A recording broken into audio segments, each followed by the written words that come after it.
Okay, hey guys, welcome to Mid-Atlantic Weather Center's 2014 summer forecast. I'm your host, Ashton Blue. Yep. So here's the temperature forecast.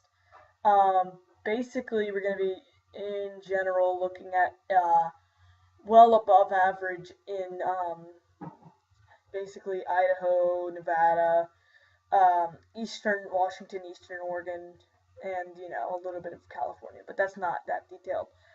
Well above average is basically noticeable.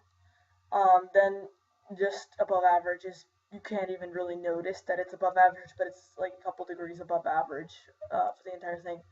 Below average for these zones is typical for an El Nino for the southeast. Not this. This is very unusual, but yeah, you know what? Weather's unusual by itself, so it's a good saying. Well above or below average temperatures here, spanning from southern Kansas all the way through Oklahoma, Arkansas, northern Mississippi, Alabama, and then going into central western Georgia. So, yep, that's my temperature forecast, 2014 Mid-Atlantic Weather Center's temperature forecast. Now let's move on to the precipitation forecast.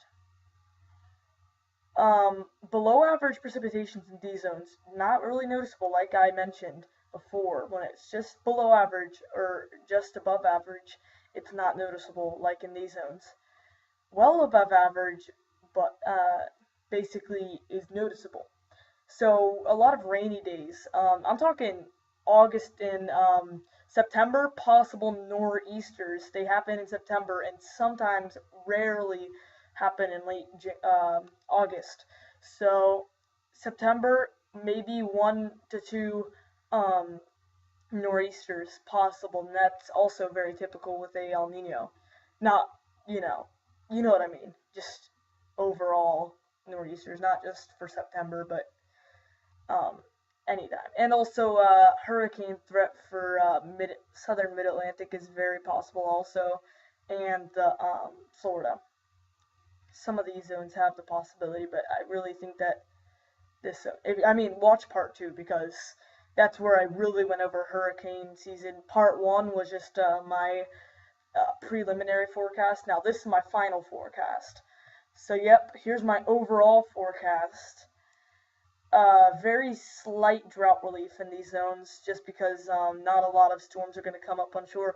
But in these zones, late in the year, nor'easters do sometimes come through here and then come through here. Mainly fall is when we're going to see the drought relief, though, so just hang in there.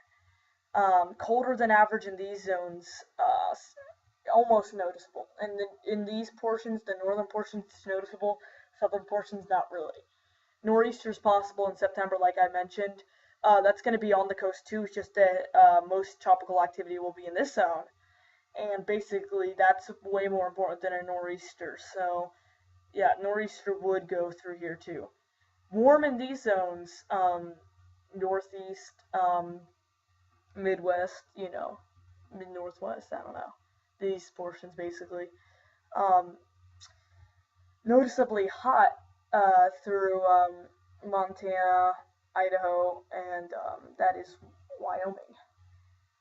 Most of the severe weather, this is too many states for me to name off, but basically this zone, it usually would be a little bit further south, but really this zone is going to see the most severe weather.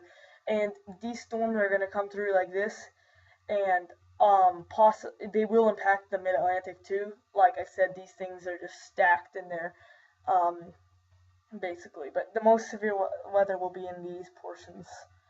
Okay, let's check out my final Atlantic hurricane season forecast. 10 tropical storms, 4 hurricanes, 2 major hurricanes. Anything over category 3. Tropical storms, keep this in mind. A lot of tropical storms form and only last a couple of days out at sea. That's going to be very possible this year. So keep that in mind at all times. And it could even happen within, just a couple days. We have a possibility. In early June, it's not that rare actually to have some tropical spin-ups, tropical storms. Um, mainly in the Gulf this time of year is when it would happen. But yep, thanks for watching, guys. This has been my 2014 summer forecast, final forecast. Thanks for watching, guys. Stay tuned for my first fall, my preliminary fall forecast. Actually, will probably come mid-June, late June. So yep, see you guys later. Thanks for watching. Bye-bye now.